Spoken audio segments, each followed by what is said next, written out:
we're at the entrance of a radical departure from the old operating system. The human condition has been mean, evil, dark, and it's been hidden.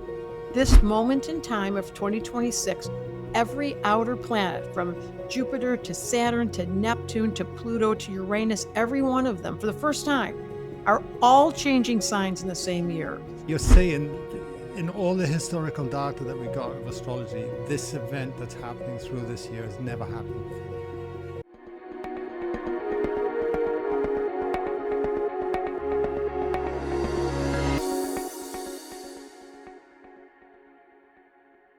Something is changing right now, and most people can feel it. Like a whole way of living is starting to break down. It certainly makes us feel uncomfortable, and a sense that you just can't keep going the way you were or are. And that's what this conversation is all about today with Debra Silverman, who I invited on the show. Why this period feels so intense, and what we've called normal might not be something we can go back to anymore, which is really interesting. Debra spent decades studying human behavior through astrology and psychology, but more than that, she helps make sense of moments like this, and when something shifts, and you can feel it in your own life as well. So if you've been feeling that this resonates, then this podcast will certainly help you understand why. Enjoy. Debra, welcome to the podcast, my lovely. Thank you. Thank you. So we've, as always, chatting off her as well, and now we're recording and getting it on there. You know what has occurred to me? Because I normally ask the question, like if you were at an intimate dinner party and you sat next to a stranger, what you did for a living. And I'm guessing you'd say astrology these days. But, you know, what is the most common question you get asked once they know what you do for a living? Well, they immediately want me to talk about their sign. It's kind of a joke. Oh, can you tell me about Sagittarius? And then I say, it's not that simple. There's lots of different influences from the moment of your birth to where you were born. There's some major information that an astrologer needs to calculate or execute a chart. So, and then I have to say to them, no, I'm not giving you a reading, because they always want a reading. Of course. Of course. Well, here's a question for you that's occurred to me then with that, because I don't know what it's been like for you, but for me, especially these last few weeks, I feel like I've been squeezed so hard and I'm popping out the other side of it, right? Energetically. Well, we're in an eclipse. We're in between two eclipses right now. And during that time period, it was the 17th until March 3rd. This is the present time eclipse. So it's been about, I guess, 2 weeks, not even, a week. And then it lasts all the way through. And it's always a time of manifestation, transformation, discomfort, things happening, doors opening, doors closing.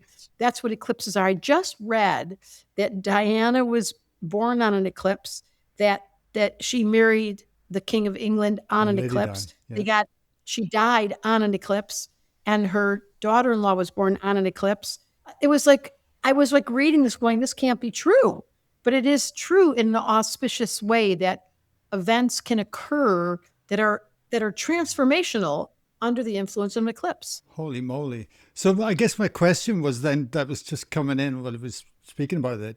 Depending on when I'm born or when a person is born, would these then moments in time like this eclipse right now affect us differently depending on our own star sign? Certainly it affects you differently, but it's universal that the energies build. Mm-hmm. So yes, I can look at your chart and get more detailed, but the important part is just to know for anyone, I don't know when this podcast is coming out, but until March 3rd, from the 17th to March 3rd, this is the second eclipse. That was the second of two. It always happens during a new moon or a full moon, and it is really significant. It's interesting that in 1908, Einstein found E = mc squared under an eclipse. Like it's often that there's an increase of voltage, and it affects every chart, certainly different, but at a universal level, it would simply suggest, to your point, like the eye of a needle, like going through something. Fascinating. Okay. And do you feel then, while we're just on this little topic for a moment, that this is a unique time in history, that as humanity, we're kind of getting birthed into something new, or making us like holding up a mirror to see what actually our potential really is, as opposed to just Well, holding up a mirror and showing us all our shadows. That's yeah. first things first. It's that there's a pedophile universal billionaire company, world renowned club that is disgusting. So that would be revealed under this particular moment. We are having an exceptionally unusual 2026. Every astrologer will tell you this is the year, like 2024. I told everybody, you're going to sleep through it. It'll be the last resemblance of normal. 2025, it got a little bumpy. Like, something feels. And then 2026 was like, okay, let's hit the ground running as soon as January arrived. So we're only in February. We're at the entrance of a radical departure from the old operating system. The human condition has been mean, evil, dark, and it's been Totally. hidden. But all of a sudden, the people are coming out from underneath the curtain. They're like, let's come on out, and secrets are being revealed, and discomfort is being activated. Now, for us, the spiritual seekers, you have something in your chart that's really unusual. It only happens once a year. And on the day you were born, the planet of sensitivity or refined access to voices, to spirit, to invisible influences is very strong in your chart. So you can't get away with playing on the normal trajectory because your sensibility came with an extra operate, like an extra sense, like a antenna. So you're always picking up vibes and you're always wondering whose it is. And half the time it's not yours, but you're reading the room, you're reading the time. And yes, your question is truth. This moment in time of 2026, every outer planet from Jupiter to Saturn to Neptune to Pluto to Uranus, every one of them for the first time are all changing signs in the same year. We have no record of this because in astrology, you can look back. It's pure astronomy. And there is no historical record of all the outer planets changing signs in 1 year. It's just unheard of. So, yes, astrology explains it. And yes, your sensitivity would feel it. And everyone listening to this has particular ways it shows up in their life. So we can't be specific today, but we can certainly say, as a general rule, nothing will be the same. And a year from now, we're going to look back in the winter of 2027 and go, that astrologer named it. She said that everything was going to be in flux. That's wild. So correct me if I'm wrong, but you're saying in all the historical data that we got of astrology, this event that's happening through this year has never happened before. Well, they said maybe 14,000 years ago. But It we could, don't have a like record though. we don't have any storyline. Wow. So does that mean we kind of don't really know what will happen because we haven't got a storyline from it?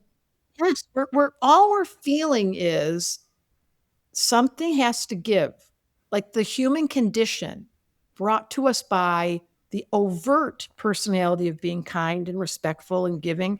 And then the underbelly, what's under the hood, is the unconscious mind, and it's not serving the humans. So that unconscious, which is in your chart as well, you have Mercury and Scorpio. So your mind, Mercury is the mind, always goes underneath. You're always picking up things and wanting to drill down into the deeper psychological patterns. That's your fascination. I'm sure you've had this since you were a kid. And the collective right now is being revealed. I mean, this is what is occurring with, I hate the word pedophile, but it's a word we've never used, and now it's front and center. That's under the hood. So all of a sudden, things that we never spoke to, that were left to be only secrets, are getting exposed. Now we're just at the beginning. And the implications of that is a lot of people are going to speak up and say, yeah, I don't want to play the old movie of pretending. Yeah, absolutely. I mean, I stopped doing that a long time ago, playing the old movie, if you like, just throughout my journey of migrating from Wales at a young age and going out, because all I wanted to know was the truth, really. Like everything. That's your chart. You are such a seeker. Oh, mate, from the moment I could remember, it was in there. Yes, that's called Sagittarius. You have 1, 2, 3 planets in Sag. And that what I described about Neptune being exact degree. So the sun moves 1 degree every single day around the sky. It's as predictable as the sun coming up tomorrow. And on December 1st, when you were born, we know every year the sun is in Sagittarius. What happened that year that was unusual is the outer planets move very slowly. So Neptune stays in one sign for 7 years. But on the day you were born, the sun and Neptune were at the exact same degree.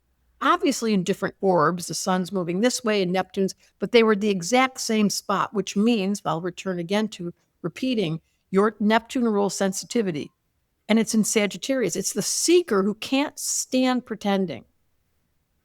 It feels like, honestly, like this is really uncanny that you're saying all this, because it feels like what's happening now feels like finally the normal that's happening For you, it for finally me. feels normal.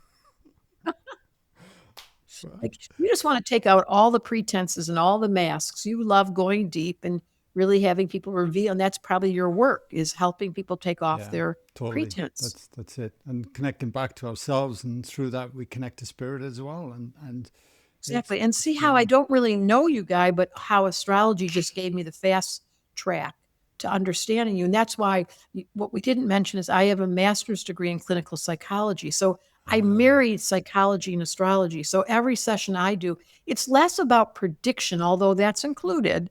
It's more about personality assessment and just what you do, giving people back to themselves and saying, look, Mr. Sensitive, that's who you are. Who wants to talk about the thing no one wants to talk about? That wants to go behind the curtain underneath the hood. That's who you are. I give permission slips to people. So with this information, and I'm thinking for the listeners, like this year is, like you say, and it's really holding up a mirror to the shadow aspects of ourselves, and it's bringing forth things that we are going to have to deal with, whether we like it or not. And it's so easy to put the mind, isn't it, to that and justify our actions and our belief systems. And it's just like it goes up to that. So with armed with the knowledge that you have through all your work, which is a body, which is incredible, how do we then marry them together, knowing that this year, okay, if this is the year that it's like buckle up, it's coming. I wouldn't say buckle up. I would say take your seatbelt off. Okay. I would say, you guys, stop trying to control the movie. We're out of control. And so we should be, Mm-hmm. because the system's dated. We can't continue pretending. There's very few of us that are listening to you. I can tell that your audience is similar to mine. They are not accepting the norms as they were, and they're asking you and I for help to take it off. So we have to take off our seatbelt. We got to strip ourselves of the pretense. And in order to do that, we need support, community. It's what your life's work is about, bringing people together and making it safe. Well, I do the same thing. I have a school, only opens twice a year in September and January. And in the school, we have, 8,000 people have gone through our school, but every term, it just 10 people are in a room and you're studying your own chart. And all of a sudden you take off your mask. You're like, wait, how does she know that I'm so sensitive? So then we cultivate the conversation to just circle around all your uniqueness. You happen to have 2 planets in Scorpio and you just can't fake it. You're that person that asks really hard questions to people. Well, now that we can speak that out loud and give you permission, we turn the volume up, your favorite thing, like turn up the volume. Let me do this really full on. And that's what astrology school is for. People come in and they get permission. Like, oh my God, now that you mentioned it, I do have a sensitivity and an extra antenna. And how do I utilize that? Well, that's a good question. And then we go and discover it. Fascinating. Yeah, thank you. And it's fascinating here, and not that I want to make the podcast about me at all, but because you're bringing up my chart, even though with these sensitivities and these honesties, I still have a hard time of actually putting myself out there in the front line, in the limelight. And you know why? Because you're Taurus rising, you're shy. Any old soul who is here to disrupt knows they're about to get in trouble. It's like, oh God, do I really want? So there's a conflict between, and everyone listening to this, we all know those people. They speak truth. We're so glad they spoke, but it took a lot of courage for them to reach that pitch to say what they have to say. And so you're a shy, blunt person. It's a funny combination. It's a That's strange one. Taurus rising. So, Yeah, it's still. so talk to me. Like, I'd love to get to know you a little bit more and your journey and your story. I don't know a great deal. Like I said, we were connected through somebody mutual, and I reached out, and I loved your sense of humor and the way you just you're just on there. You just own it. You know what I mean? I'm like, that's inspiring. To me, it was very inspiring listening to that, even from the very things that we've just been talking about now. So how does one end up doing what you're doing? Because you said psychology was your thing. My original, Yeah. yes. Yeah. In my school, I literally take people that know nothing about astrology and they become astrologers by the time they're done. Now, you don't have to do that. But in my situation, I always, since I was really young, wanted to understand why my family was so ridiculous. I was like, this is nuts. Like, what is wrong with these people? So astrology gave me a great understanding of compassion. My first book is called The Missing Element, and the subtitle is Compassion for the Human Condition. So where it started for me was I could not believe how these people were behaving. Like, there has to be a better way. And as I began to be compassionate, like, oh, my mom had a temper. She was so full of fire. And my dad never talked and he had no air in his chart. And my brother cried all the time and he was water. And I was like the questionnaire, the air person. Excuse me, excuse me. I was constantly asking questions. So once I understood the personality traits, which is in that first book, you can write to my website and I'll put your chart in the book. If you've had no exposure to astrology, you can just buy The Missing Element from my website and I'll put the chart in. But most people don't really know the value of astrology is psychological healing. And that was from my family. Like, I was broken. I was so hurt by their peculiarities that I thought, don't they have any awareness? And no, they did not. And it was my job then to become compassionate for why they didn't. So it could be, it literally is a tool to bring in things into your awareness and giving you a deeper understanding of those traits so we can heal them and work with them. Especially if you have kids. Mm. Like I mean, he's much older now, a child who had, for some reason, built into his chart double Aries. He was the guy that got impulsive. And there was a bully in his classroom. And he came home from school one day with his tail between his legs going, Mom, the teachers were so mad at me. Well, what'd you do? Well, I hit the bully. I couldn't control myself. I was like, good for you. Like, I know your chart. You're built to hit the bully. Why am I going to reprimand you for being the person that has that fire? Like, that's who you are. He was like, I'm not in trouble. No, you're being yourself. You were the one in the room that couldn't stand it anymore. Yeah. You mentioned the elements there as well, I noticed as you went through it. What does that tie into astrology and how do they work together? It's the base. I mean, in that story of my son, he's lots of fire. Mm-hmm. So that's what gave him that. It's the basis of all astrology is the four elements. So water is sensitive people. You have a lot of it in your chart. They feel people. They cry easily. They need quiet. They're shy. They're reclusive. They're internal. You have a lot of water in your chart. And they really need depth to listen. They can't stand superficial. And then the second, that's Pisces, Cancer, and Scorpio, which I know that you're a Sag, but you have so much more fire in your chart than anything. And then the second category is air. And they're the airheads. They're the ones that forget where they're going and they can't remember where they put things. And they're dippy and they're social and they're funny. And don't make fun of me, but I have a lot of this. And they write books and they talk a lot and they think a lot and they say the wildest things. But they're dippy at their worst. They don't match the water people who are so quiet and deep, asking the psychological question. And then the earth person is the grounded one who makes things happen. So air is Gemini, Libra, Aquarius. Earth is getting things done, selling things, doing spreadsheets, insurance, taxes, cleaning, organizing. It's probably your wife. It's the most grounded people you can meet. And they are so different than the air person who can't remember where they put the thing and the water person going, I just want to sit in this little mess because I don't want anyone to touch my stuff. And then the last category is fire. And those are the people that are like, I made him laugh.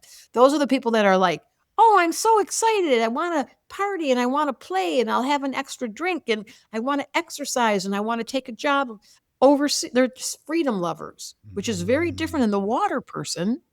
This is why your chart feels conflicted. Your fire, because you are a fire sign, Aries, Leo, and Sag, but your water doesn't want to be traveling and so bold. And your fire says, oh, yes, you do. So that's the conflict in astrology is inside one person. And this is my second book called I Don't Believe in Astrology that just came out last year. The second book is all about you're quirky. I mean, not you, but all of us. We're so funny. We have these funny personalities with no instruction manual. And we drive ourselves and our partners crazy. Totally. Totally. No, that resonates a lot. The very things you were speaking of, the water and the fire, because freedom was a big part of me, like just being free. And, you know, Well, I've traveled a lot, and I was always seeking. And I was never a partier or anything like that, but I had a fire. I used to play rugby. There was like a boyhood aggression that was coming through and stuff. And but at the same time, yeah, never. So that's Yeah, it's a strange one. So with those elements, then, do you know where my thinking went was like, is there a fifth element? no, there isn't in my system. I use the four directions. It's indigenous wisdom from Egypt, from the American Indians, from Hawaii. They use the Hmm. four elements. But there is another system with five, and I don't use five. But you could, I have my last chapter of my book was the 13th sign that said, oh, just be quiet. Like, forget all this. Come off the chart to the land where we're non dual, where we look over at our egos and go, oh my God, aren't I cute or am I cute or am I nuts or am I like there's a lot of internal dialogue that is fed or nourished to your point about awareness. So there's one sign that would be the fifth sign, the fifth element, the ether, that lets us step off and just look back at ourselves with objectivity and say, oh, I need to understand that that person doesn't talk all the time. I do. That's like the what would be called the fifth element or the 13th sign, where we step away and turn on our awareness and Hmm. become the participant as a witness rather than just playing out our personalities. Yeah, okay. Okay. So help me understand. I'm so naive around astrology and these element signs and that. So if my question sounds really basic, I No, no, it's apologize in so good. advance. It's such a good thing. The innocence of the beginner. I'm all So once you're armed with these four elements, where do the teachings then take you with that? Because you spoke of a school as well that you do, and Yeah, well, the first is the book that I had called The Missing Element, just announcement. You have no earth in your chart, as in zero. So organizing money, spending things, or spreadsheets, taxes, insurance, all that stuff, the practical stuff, the schedules, the time, you can do it, but it's not your specialty because you didn't come with any earth. that is definitely not my specialty. So you have no earth. So then you read the book, The Missing Element, and you go, what do I do to compensate? Like, how do I create? Because that's my whole belief. If there's four wheels on a car. If one is missing, the whole thing goes off, the four elements. So you want to cultivate them. So if you know you're missing earth, in my book, there's a whole lot of instructions. I have this feeling that your wife has earth. Did I make that up? I don't know. I don't know. Is she practical and organized and on time and all those things? Yeah. Yeah. Yes. So we often marry the person that fills in the missing element. She definitely gives me a hard time for my elements. I'll say that much, I think. Missing earth. Yeah. Yeah, yeah, yeah, yeah, yeah. No, fascinating, fascinating. So, And in the book, you yeah, don't go need on. to have a chart. In the first book, The Missing Element, there's a little teeny personality test. It takes about 5 minutes, and you can figure out your missing element. In the first book, there is no astrology in it. The missing element is simply understanding these four personality types. The second book, I Don't Believe in Astrology, was my attempt to inform people about more of the technical parts to astrology. Which are Like, what's your life lesson? Like in your case, you're getting a free reading. In your case, your life lesson is water. You came in because you're so sensitive. You promised this life to cultivate meditation, listening, feeling, sensitivity. It's your strong suit. But because of all your fire, you were like, what? What rugby player wants to know about how people are feeling? But that's what your chart screams. So once you learn what your life lesson is Cancer, when you learn what sign it is, what element it is, and that's all in my book, then you get directions on how to fulfill your purpose. Because we've all signed up to be here and we all have different lessons that we were given. Until you can articulate it, it gets a little confusing. I'm actually here right now at a retreat space in Taupo, New Zealand, and it's beautiful. And it really brings home the difference between understanding this work and actually living it. Because that's what retreats can do and why we're so passionate about it. They give you the space to slow down, to reconnect, and truly let something deeper land. So it's not just an idea, but it's a lived experience. That's why we created Live in Flow. So if you've been feeling this shift in your own life and you know you're ready to go deeper, then come back to liveinflow.co to find out more.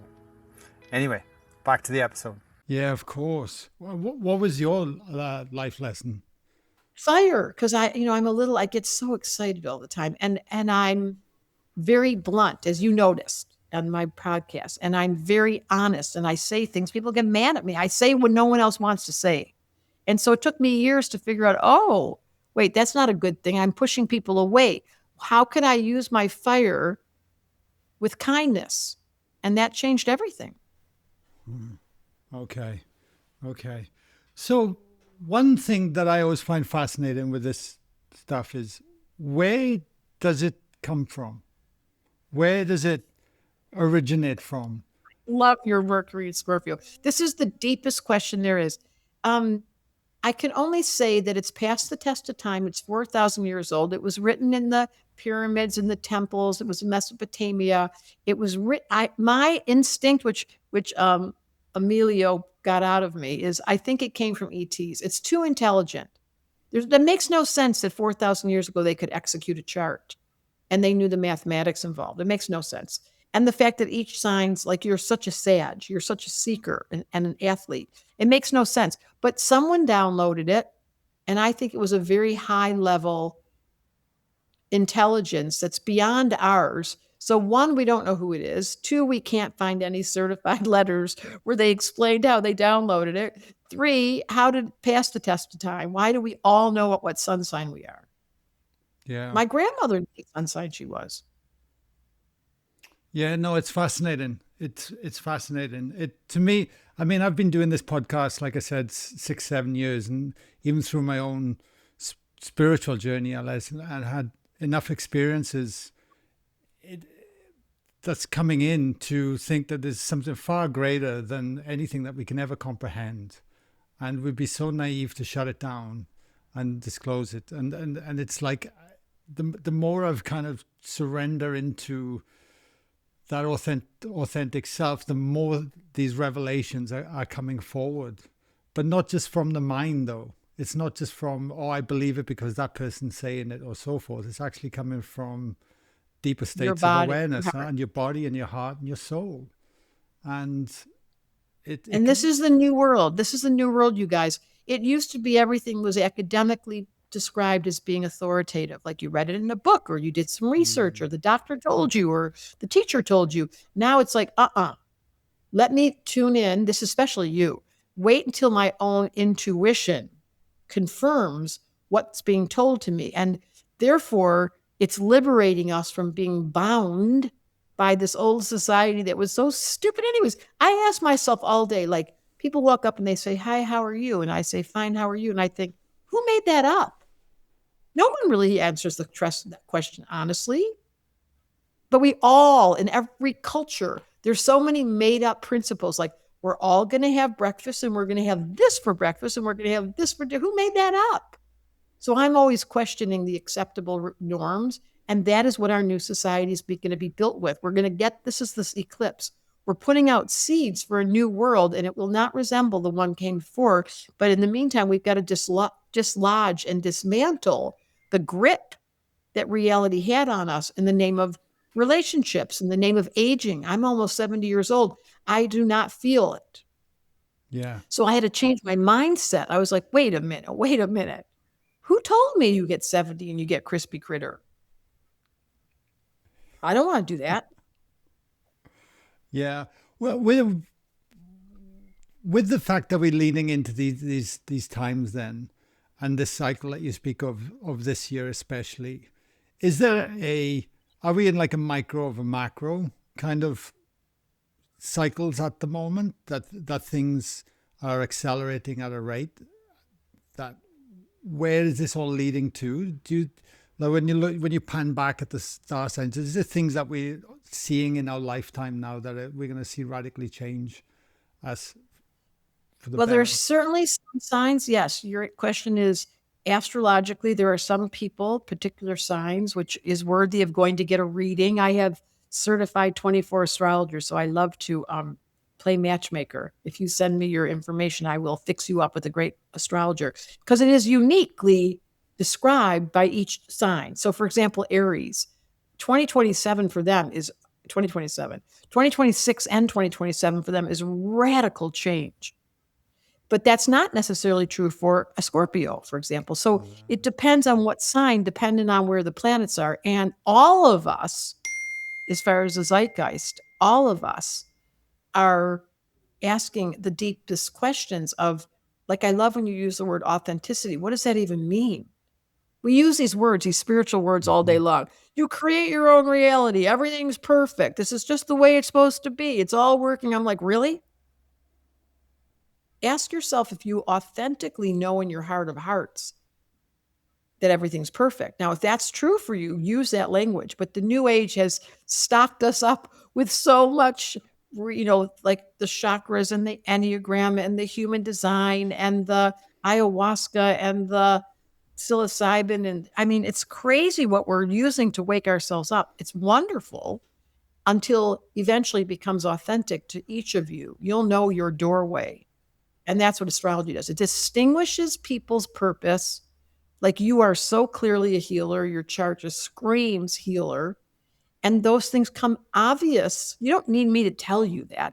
If you're being authentic, it's occurring. What an astrologer does is just hold up a mirror and go, let me remind you. And then at the end of the session, you should go, wow, she knew me better than I did. And that's an indication you're being authentically yourself. That was put in place by astrology. You don't need to know astrology. It knows you. That's powerful sentence right there. And, with the people that we see come to especially our retreats and that, everyone is really wanting, like you would say, purpose in their life. That would be like the number one driver, whether the kids have left home or whether they're going through a divorce or whether the job is just not fulfilling anymore or they just feel lost in such a way. Like it's connecting back to that very essence. It's a huge thing. I love it so much.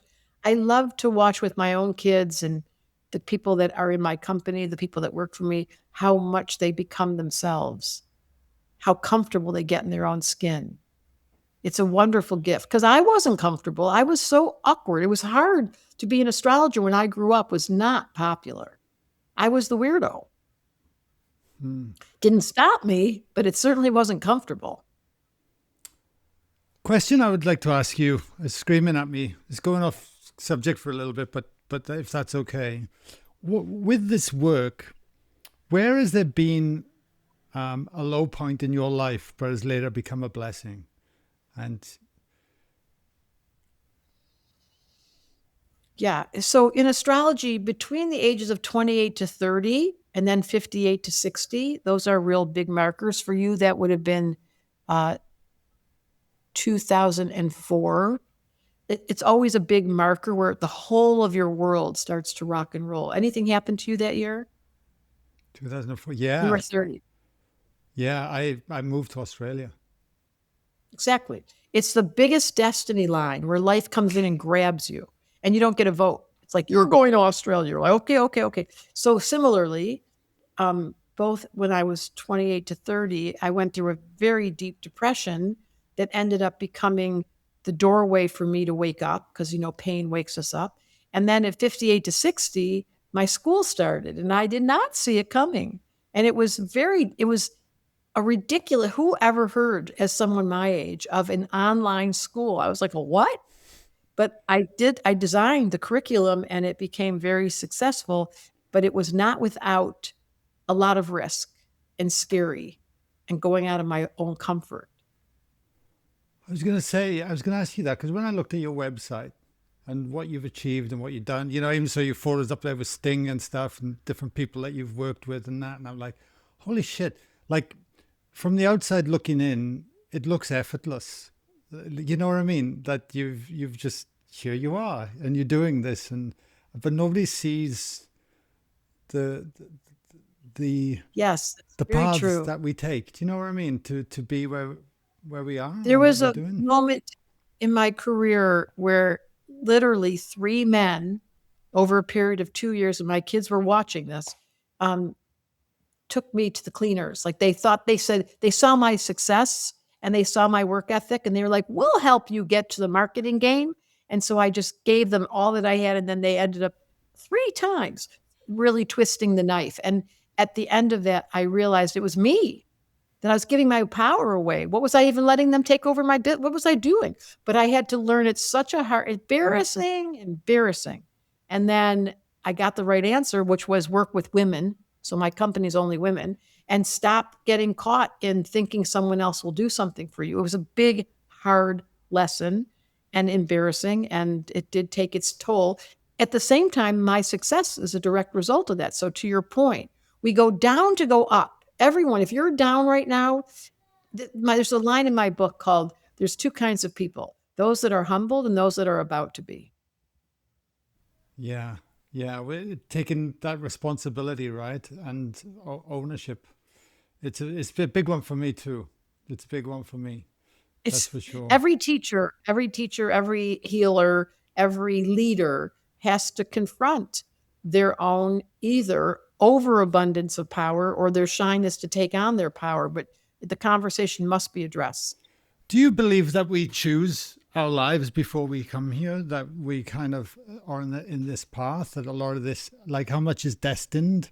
How much is random? How much is here for us to learn as souls? I mean, not that I have the answers, but I'm always curious to know. Love that. I love this. So your Mercury and Scorpio showing up a lot today. You ask deep questions. In astrology, a lot is destined. Like you moved to Australia the year I picked. I started my business the year between 58 and 60. There are destiny lines. However, you were going to get the dog, you were going to meet your wife, you were going to move to Australia. Now, did you want to fulfill it or do you want to sleep through the movie? Do you get addicted? Did you get distracted? Are you confused? Because destiny has been written.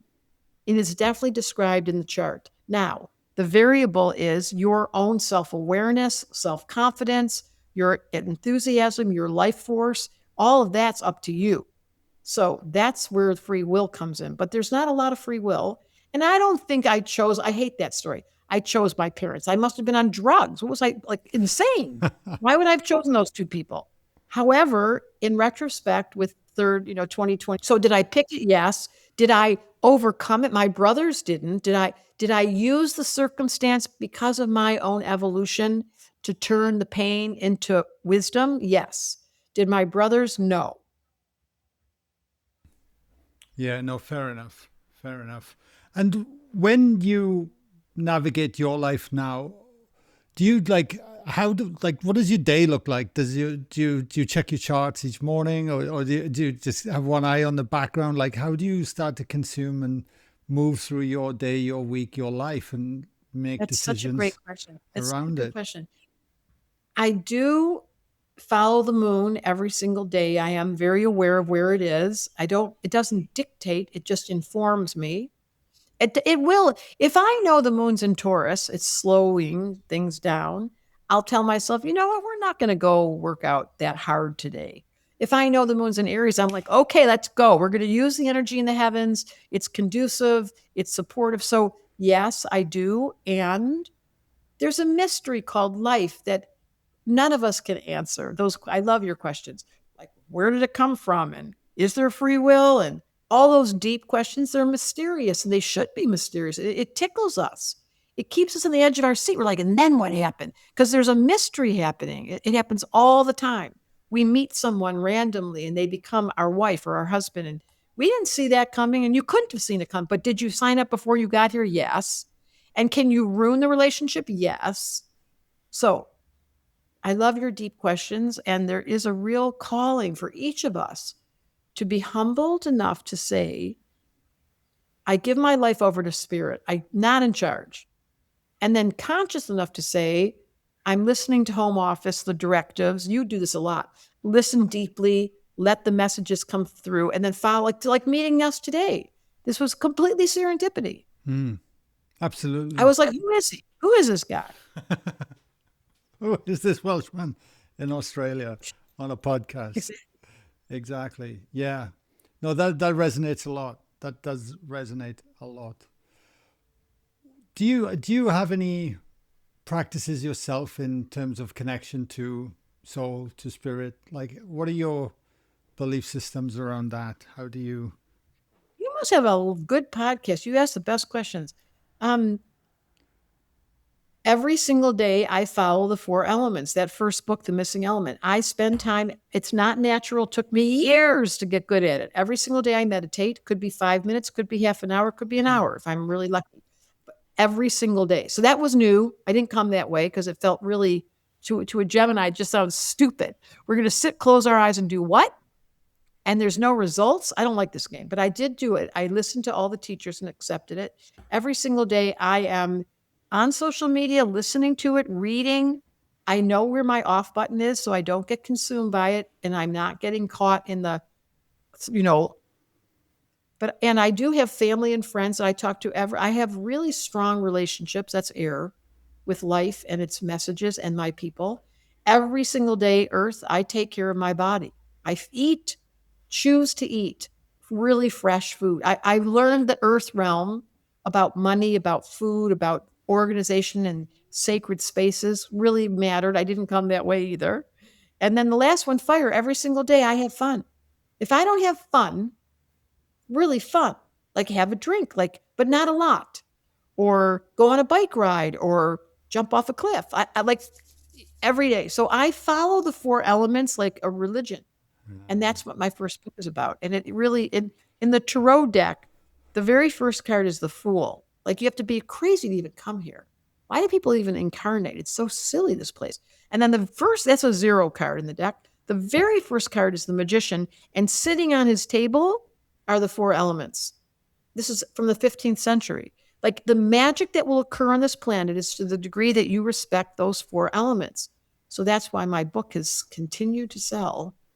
And I actually do that practice. If anyone that knows me knows that every day I am captured by those 4 elements in a very deliberate way. Okay. So even the choices that you're making through the day with awareness of those 4 elements. Because at first when you said I connect them, my mind went to, I just meditate in the morning and feel into those elements differently, energetically, and honoring them that way. But what you're saying is... But see, when you say Earth, I'm pointing my finger. You need to make sure you take care of money and the practicality and being on time. You have to practice Earth because it's not natural to you. And it's funny you should say that, because we've been auditing our company the last 4-6 weeks where we're really getting into it. And I have to force myself down in front of spreadsheets. Like, it is like pulling teeth.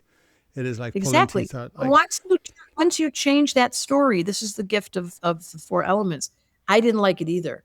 But I have a business. I have a multi-million-dollar business. I can't not look at those spreadsheets. And I didn't even know what they were. In the beginning, I was like, oh my God, I'm faking it. This is so unnatural. But as the years have gone by, now I'm good at it. No, not because it was easy. Exactly. No, I'm very lucky. A good friend of mine, he's a very close friend of mine. He's got a $9 million company he runs, but he runs it remotely now. And he's holding me accountable. So we have a contra, and I'm helping him out in more this side of the work that I do, and he's helping me out on that. So it's beautiful. It takes a team. Yeah. It takes a village. Yeah, no, it makes a huge difference as well. I feel like we've covered a lot of ground today, but one more question I want to know, just to get to know you a little bit more, because that's what I feel I need to ask, is there anything about you most people wouldn't know about that you love? I think I present very social, and I am comfortable around people because I'm so nosy and curious, but I'm actually a recluse, and I can't wait till they go home. Like you. So you wouldn't know. And as the years have gone by, I'm getting better at balancing those 2 parts of my personality. Yeah, no, beautiful. No, your honesty shines through, honestly. It really does. Is there anything I haven't asked you today before we wrap up the podcast you wish I had? Yeah, I wish that you'd ask about this time period of the planet, what everyone needs to do, because it's going to get worse. And the answer would simply be, you identify what it takes for your nervous system to relax. Some of you, like you, it's being alone. You have got to carve out time to be quiet. Some of you, it's having your friends and knowing and really keeping that conversation, you being the networker in your family unit. Some of you, it's the practicality, like your friend. $9 million business stays in connection with you, becomes accountable to you. You know what it takes to calm your nervous system. It's helping other people and serving them. And some of you, it's exercise. You've got to, if you know that in order to keep your nervous system calm, you've got to get sweaty. You have to move energy through your body or you get all backed up. We've got to have the answer on each of us in this room, in this podcast. What will it take for you to stay centered? Because we need you centered. Proactive approach. We can't just sit around Yes. waiting for it to happen. No, the opposite. That's not going to happen sitting around waiting for it. Yeah, no, totally. No, I appreciate it, Debra. Where can people find more about your work website? There's just 3 words, Debra, Debra Silverman Astrology. And it's on, I mean, it's embarrassing. I'm on YouTube. I'm on Facebook. I'm on Instagram. And I'm on TikTok. You're everywhere. That's great. That's fantastic. Funny. Yeah.